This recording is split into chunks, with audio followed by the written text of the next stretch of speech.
BBC India बोल 7 मई दिन शनिवार। मैं हूं वात्सल्य राय। क्या दिल्ली में बिजली पर छूट के दिन खत्म होने वाले हैं? दिल्ली के मुख्यमंत्री अरविंद केजरीवाल ने ऐलान किया है कि 1 अक्टूबर से बिजली पर सब्सिडी सिर्फ मांगने पर दी जाएगी। अभी हर महीने 200 यूनिट तक बिजली खपत करने वाले करीब 30 लाख उपभोक्ताओं को कोई बिल नहीं देना होता। मुफ्त बिजली की ये स्कीम दिल्ली में आम आदमी पार्टी की जीत की बड़ी वजह मानी जाती रही है। अब सवाल है, केजरीवाल क्यों लाए बिजली सब्सिडी का नया प्लान? इंडिया बोल में रखिए अपनी राय। मुफ्त फोन कीजिए 1811-7000 और 1800-102-7001 पर। कार्यक्रम में शामिल होंगे वरिष्ठ पत्रकार प्रमोद जोशी। चर्चा के लिए थोड़ा इंतजार, पहले बीबीसी समाचार।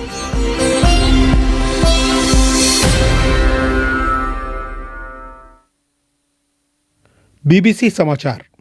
तालिबान ने अफगानिस्तान की सभी महिलाओं के लिए जारी एक आदेश में कहा है कि वो सार्वजनिक जगहों पर अपना चेहरा ढक कर रखें। अफगानिस्तान में साल 2001 के पहले भी तालिबान ने ड्रेस कोड लागू किया था। तालिबान की ओर से जारी आदेश में कहा गया है कि अगर कोई महिला बार बार आदेश का उल्लंघन करती है तो उसके एक पुरुष अभिभावक को कुछ वक्त के लिए जेल की सजा हो सकती है। अगर वो सरकारी नौकरी करते हैं तो उन्हें बर्खास्त किया जा सकता है। तालिबान ने यह भी कहा है कि अगर महिलाओं को बाहर कोई जरूरी काम न हो तो उनका घर के अंदर रहना ही बेहतर होगा। महिला अधिकारों के लिए काम करने वाले संगठनों ने तालिबान के आदेश की आलोचना की है। दक्षिण कोरिया और जापान के मुताबिक उत्तर कोरिया ने प्रायद्वीप के उत्तरी तट से समुद्र में एक बैलिस्टिक मिसाइल दागी है। दोनों देशों के मुताबिक ये पनडुब्बी से दागी जाने वाली मिसाइल है। अगर पुष्टि हुई तो दक्षिण कोरिया के नए राष्ट्रपति यून सूक येओन के कार्यभार संभालने के पहले दागी जा रही मिसाइलों की कड़ी में एक और का इजाफा हो जाएगा। जापान के रक्षा मंत्री ने कहा है कि ये लॉन्च अंतर्राष्ट्रीय बिरादरी के लिए धमकी है। यूक्रेन के तटीय शहर ओडेसा के प्रशासन के मुताबिक यहां कई मिसाइलें दागी गई हैं। अधिकारियों का कहना है कि वोंजेसेंस्की में 4 धमाके सुनाई दिए हैं। जो तस्वीरें सामने आई हैं उनमें शहर के ऊपर काला धुआं उठता दिखाई दे रहा है। इस हमले में कोई हताहत हुआ है या नहीं, इस बारे में अभी जानकारी नहीं हो सकी है। इस हमले के पहले ओडेसा पर रूस की मिसाइलों से हमला किया गया था। पूर्वी यूक्रेन में भी रूस की गोलीबारी जारी है। पूर्वी यूक्रेन में रूस की ओर से भारी गोलीबारी के बीच वहां जो लोग रह रहे हैं वो कई तरह की दिक्कतों में घिरे हैं। खार्किव में रहने वाले व्लादिमीर नाम के एक बुजुर्ग ने अपनी परेशानी साझा की। उन्होंने कहा, Это плохо, плохо. Чтобы войны не было. Можете сделать, чтобы войны не было. И бух, и днем, и ночью. व्लादिमीर कह रहे थे कि यहाँ बहुत बुरी स्थिति है, युद्ध रोके जाना जरूरी है। क्या आप युद्ध रोक सकते हैं? हर दिन और हर रात बस बम ही बम बरस रहे हैं। दूसरे विश्व युद्ध में 5 साल के दौरान जितना विध्वंस हुआ था, इन बमों ने 1 महीने में ही उतनी तबाही ला दी है। रूस के लोगों ने 1 महीने में ही ये कर दिया है। फ्रांस के राष्ट्रपति इमैनुअल मैक्रों ने कहा है कि वो नए अंदाज के साथ सरकार चलाएंगे। मैक्रों दोबारा राष्ट्रपति चुने गए हैं। दूसरी बार कार्यभार संभालने के वक्त राष्ट्रपति मैक्रों ने कहा कि फ्रांस कई तरह की चुनौतियों का सामना कर रहा है। इनमें यूरोप में युद्ध के दौर की वापसी और पर्यावरण से जुड़ी चुनौतियां शामिल हैं। फ्रांस में अगले महीने संसदीय चुनाव होने हैं और मैक्रों को उम्मीद है कि उन्हें काम चलाऊ बहुमत मिल जाएगा। प्रवर्तन निदेशालय यानी ईडी ने शाओमी इंडिया के आरोपों को बेबुनियाद बताया है। शाओमी इंडिया ने आरोप लगाया था कि ईडी ने उसके अधिकारियों से जोर जबरदस्ती कर बयान लिए हैं। ईडी ने कहा कि ये आरोप सोची समझी रणनीति के तहत लगाए गए हैं। चीनी मोबाइल कंपनी शाओमी ने कर्नाटक हाईकोर्ट में याचिका दाखिल कर कहा था कि ईडी की पूछताछ के दौरान उसके शीर्ष अधिकारियों के साथ मारपीट की गई, उन्हें मारपीट की धमकी दी गई और उनसे जोर जबरदस्ती की गई। घरेलू रसोई गैस सिलेंडर की कीमत में 50 रुपए का इजाफा हुआ है। राजधानी दिल्ली में अब 14.2 किलो के सिलेंडर की कीमत 999 रुपये 50 पैसे हो गई है। ये थे शाम 7:30 बजे तक के प्रमुख समाचार।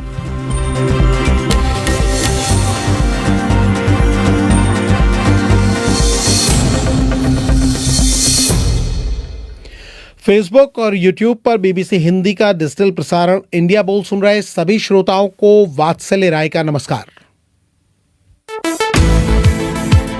नेता बोले, अफसर बोले, पैसा बोला, बंदूक बोली, अभिनेता विलन बोले, नहीं बोल सके तो बस आप। अब इंतजार खत्म, जुबान पर लगे ताले खोल। बीबीसी इंडिया बोल।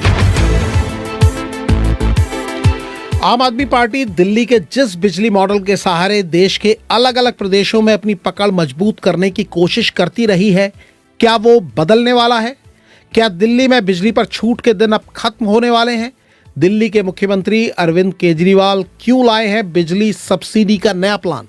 इंडिया बोल में रखिए अपनी राय। हमारी टेलीफोन लाइनें खुल चुकी हैं। टोल फ्री नंबर एक बार फिर आपको बता देते हैं, 1811-7000 और 1800-102-7001। कार्यक्रम में हिस्सा ले रहे हैं वरिष्ठ पत्रकार प्रमोद जोशी। स्वागत है सर आपका। स्वागत तमाम श्रोताओं का भी है जो हमें सुन रहे हैं और कार्यक्रम में जुड़ रहे हैं। इंडिया बोल में श्रोताओं की आवाज शामिल करने के पहले बता दें कि दिल्ली के मुख्यमंत्री अरविंद केजरीवाल ने कहा है कि 1 अक्टूबर से दिल्ली में बिजली पर सब्सिडी मांगने पर ही मिलेगी। सुन लीजिए कि उन्होंने आखिर कहा क्या है। 1 अक्टूबर से दिल्ली के अंदर उन्हीं लोगों को बिजली की सब्सिडी दी जाएगी जो लोग बिजली की सब्सिडी मांगेंगे। अरविंद केजरीवाल, हम बता दें कि अभी दिल्ली में अगर किसी कनेक्शन पर महीने में 200 यूनिट तक की खपत होती है तो कोई बिल नहीं देना होता है, और 30 लाख से ज़्यादा कनेक्शन ऐसे ही हैं दिल्ली में। 201 से 400 यूनिट तक अगर बिजली की खपत की जाती है तो 50% तक की छूट मिलती है। ये छूट अधिकतम 800 रुपए की होती है। ये छूट लेने वाले 16 लाख से ज़्यादा कनेक्शन दिल्ली में है। दिल्ली में अगर कुल कनेक्शन की बात करें तो 58 लाख के करीब कनेक्शन है। इनमें से 46 लाख कनेक्शन ऐसे हैं जिन पर सरकार छूट दे रही है, या तो पूरी तरीके से कोई बिल नहीं वहां आ रहा है, पूरी छूट है, या फिर 50% छूट मिल रही है। और इस छूट का ऐलान अरविंद केजरीवाल ने ही किया था। अगस्त 2019 में केजरीवाल ने क्या कहा था वो भी सुन लीजिए। जो लोग दिल्ली के अंदर 200 यूनिट तक खपत करते हैं उनको अपने बिजली के बिल देने की जरूरत नहीं पड़ेगी, उनके बिजली के बिल माफ। 201 से 400 यूनिट तक अगर आप इस्तेमाल करते हैं तो लगभग आपको उसमें 50% की सब्सिडी मिलेगी। आज 200 यूनिट कुछ भी नहीं होते। 200 यूनिट का मतलब आप एक फ्रिज, एक टीवी, 2 बल्ब, पंखे, इतने में 200 यूनिट।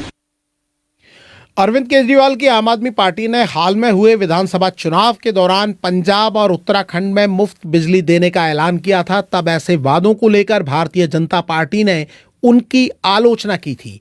उन पर मुफ्तखोरी को बढ़ाने का आरोप लगा, दूसरी पार्टियों ने भी लगाया। इसके जवाब में अरविंद केजरीवाल ने मीडिया से क्या कहा था वो भी सुन लीजिए। कह रहे हैं केजरीवाल बिजली मुफ्त क्यों कर रहा है।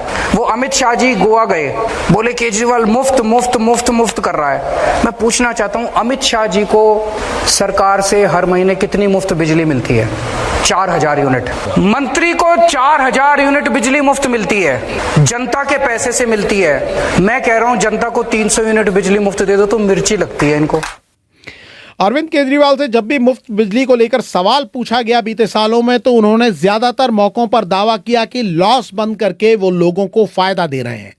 फिर उन्हें सब्सिडी प्लान बदलने की जरूरत क्यों हुई, पूछेंगे प्रमोद जोशी साहब से। लेकिन पहले सुन लेते हैं एक श्रोता की बात जो हमारे साथ फोन लाइन पर जुड़े हुए हैं।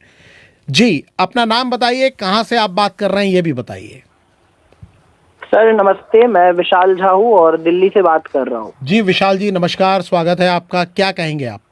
सर मैं ये कहूँगा कि ये जो केजरीवाल सर का दिल्ली मॉडल था ये इन्होंने बाकी स्टेट्स में भी करे, पंजाब में हमें अच्छे रिजल्ट भी मिले।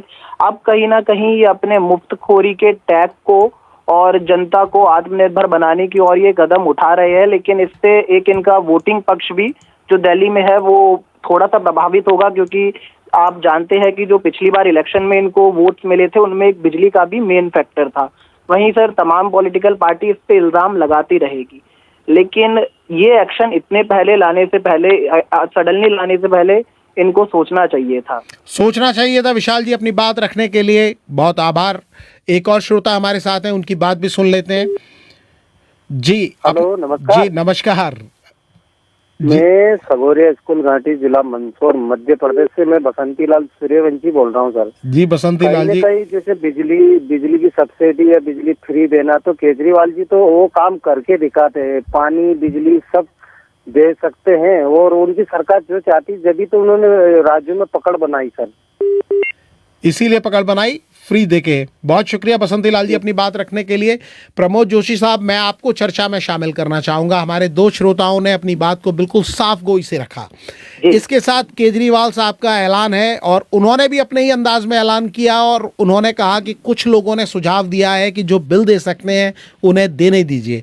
ऐसे सुझाव तो शायद उन्हें चुनाव के पहले भी मिलते रहे होंगे, लेकिन सब्सिडी प्लान में बदलाव का ऐलान वो अब कर रहे हैं। ऐसा क्यों? आप क्या देख रहे हैं इसकी वजह? देखिए, इसको दो तरीके से देखा जा रहा है इस वक्त। एक तो ये कि शायद केजरीवाल जी को ऐसा लगता है, या सरकार को, दिल्ली सरकार को ऐसा लगता है कि बहुत लंबे समय तक हम सब्सिडी की इस योजना को नहीं चला पाएंगे और उसको धीरे धीरे कम करना पड़ेगा या बंद करना होगा। एक बात ये।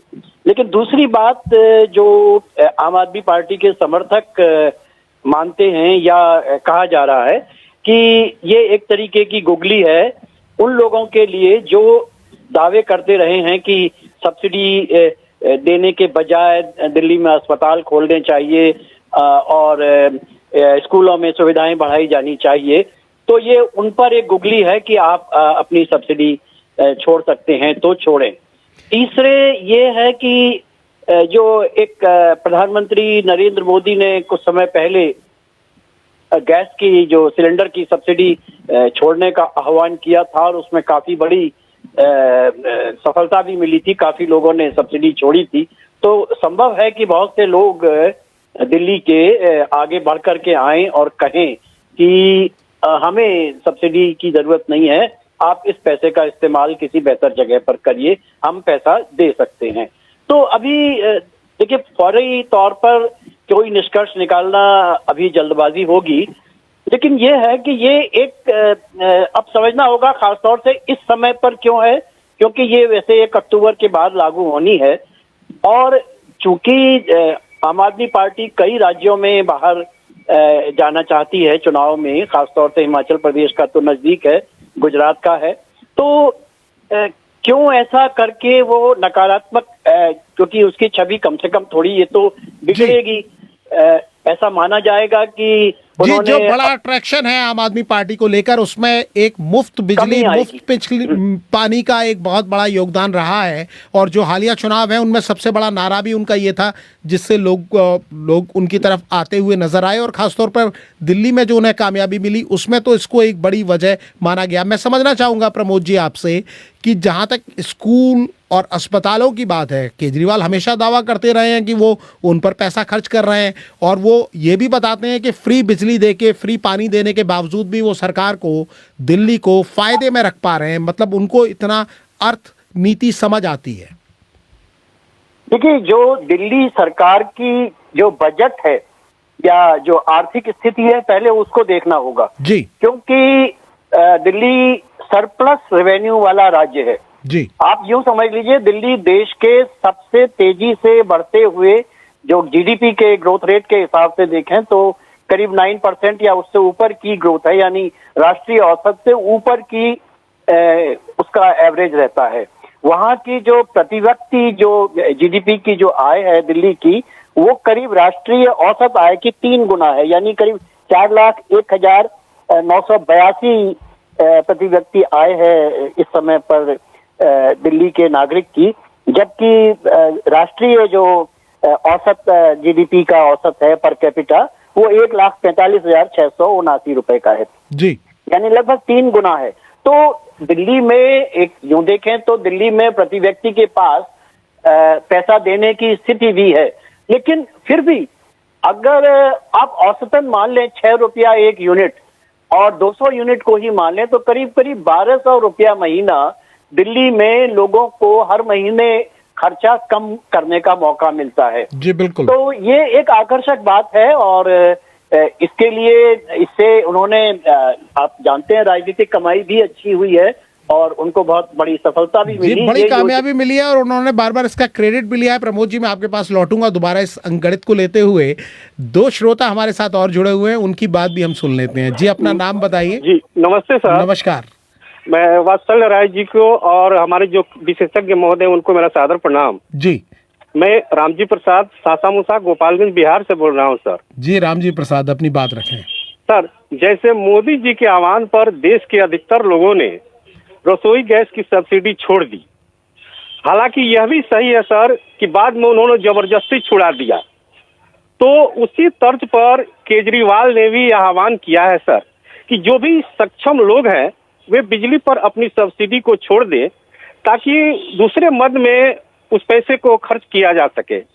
और एक बात में मेरा व्यक्तिगत राय है सर कि मुझे केजरीवाल साहब की नीयत पर कोई शक नहीं है, क्योंकि चुनाव के दरमियान भी उन्होंने जो घोषणा किया उस पर उन्होंने ईमानदारी से अमल किया है सर।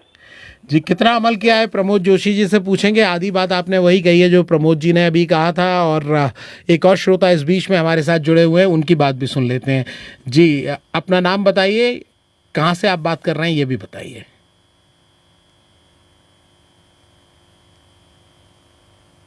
लगता है आवाज़ हमारी नहीं पहुंच पा रही है उन तक। प्रमोद जी, मैं आपको ही जोड़ना चाहूँगा।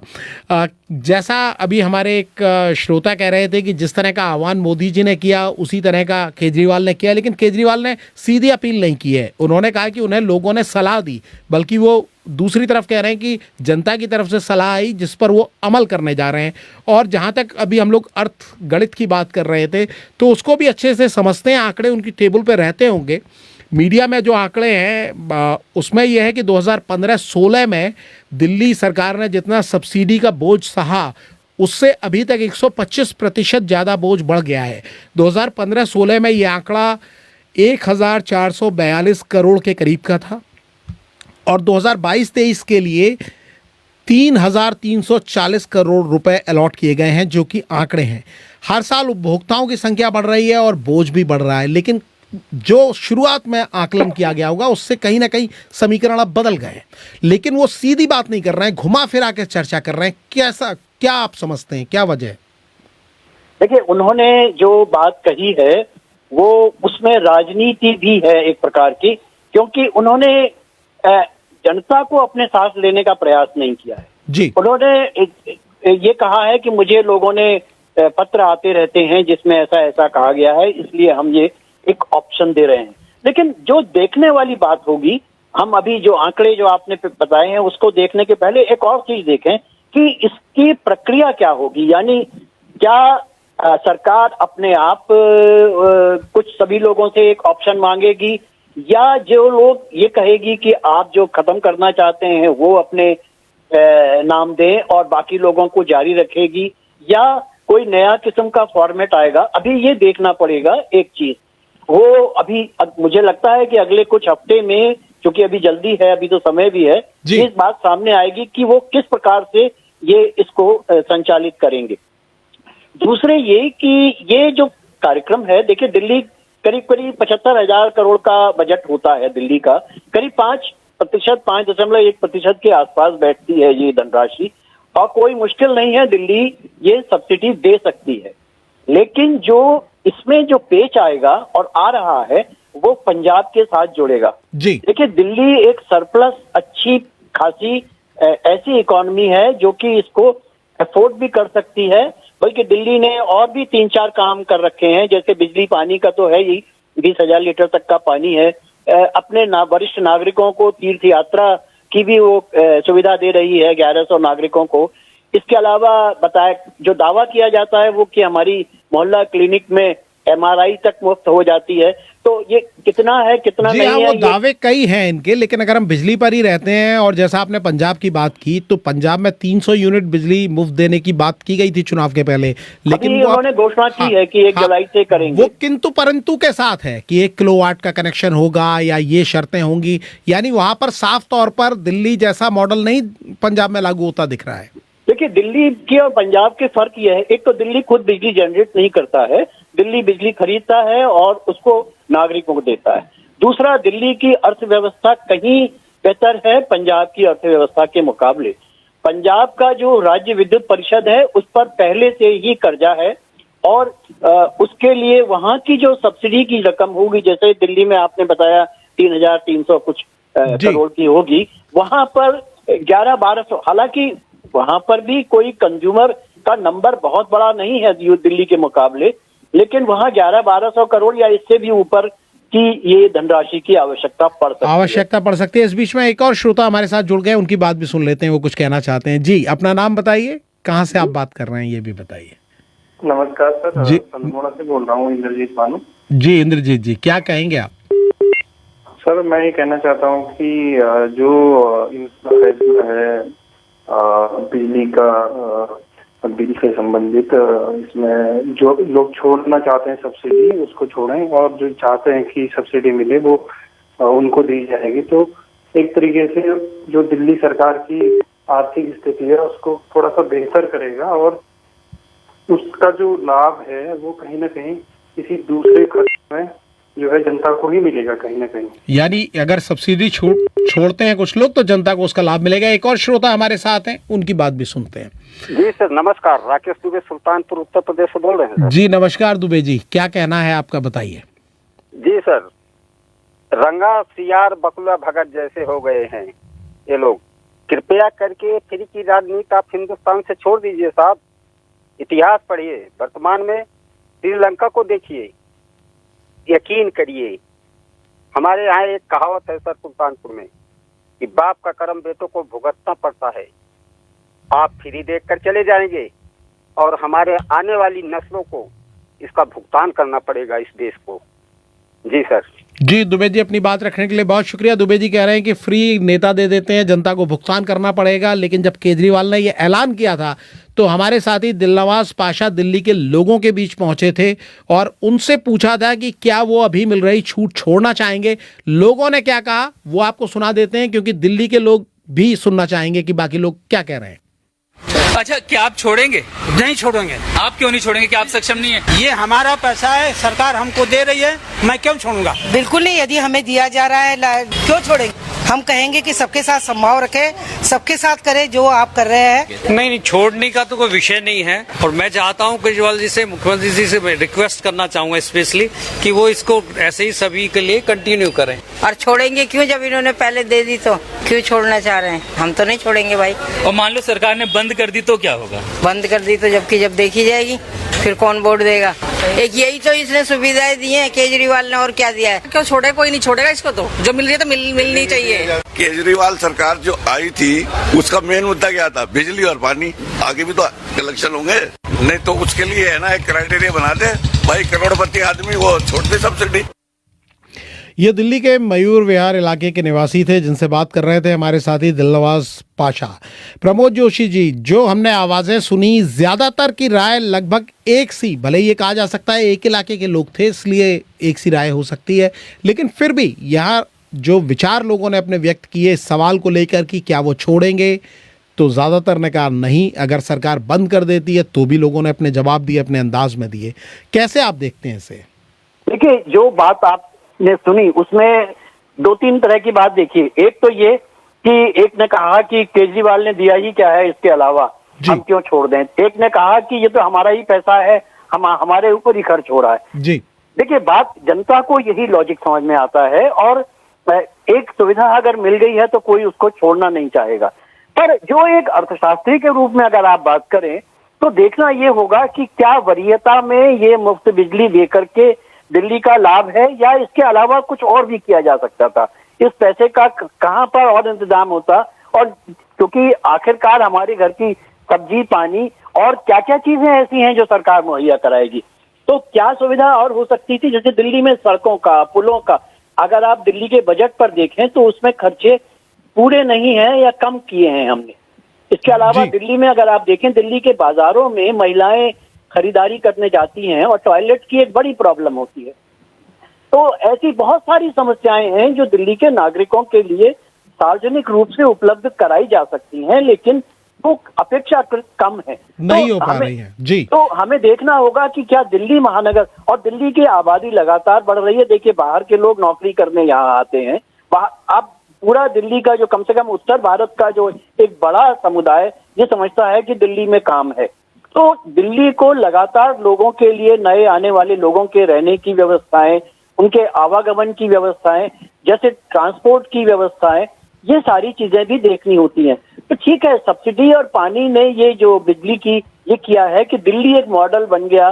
दिल्ली ये वस्तुतः बाहर के राज्यों को आम आदमी पार्टी के प्रति आकर्षित करने की एक योजना है, जिसमें वो सफल भी हैं काफी हद तक। मैं नहीं कहूंगा कि वो विफल हैं, पर यहाँ पर आकर के जब आप जिस विषय पर बात कर रहे हैं वो थोड़ा सा यहाँ एक टर्निंग पॉइंट नजर आ रहा है। टर्निंग पॉइंट पर आ रहे हैं, हमने जी हाँ, जिससे पता लगेगा कि क्या वो लगातार जारी कर पाएंगे या नहीं कर पाएंगे, उनको दिक्कत होगी। जी, हमने सोशल मीडिया पर कार्यक्रम के विषय की जानकारी दी और कई कमेंट वहां भी मिले। संपत व्यास लिखते हैं कि सही है, कोई सक्षम हो और सब्सिडी नहीं लेना चाहे तो वो इसे चुन सकता है। मनीष गुप्ता ने लिखा है, अब जो लोग फोकट का कहकर विरोध करते हैं उन्हें छोड़ना चाहिए। फारूक ने लिखा है, कौन नहीं लेना चाहेगा, काम कम वाहवाही ज़्यादा। विक्रमजीत सिंह ने लिखा है कि नेताओं को मिलने वाली सब्सिडी भी खत्म होनी चाहिए। अनुज यदुवंशी नाम के एक यूज़र ने चुटकी लेते हुए लिखा है, कुछ लोग राष्ट्र हित में 2 गुना बिल भर सकते हैं। इस बीच एक और श्रोता हमारे साथ जुड़े हुए हैं, उनकी बात भी सुन लेते हैं।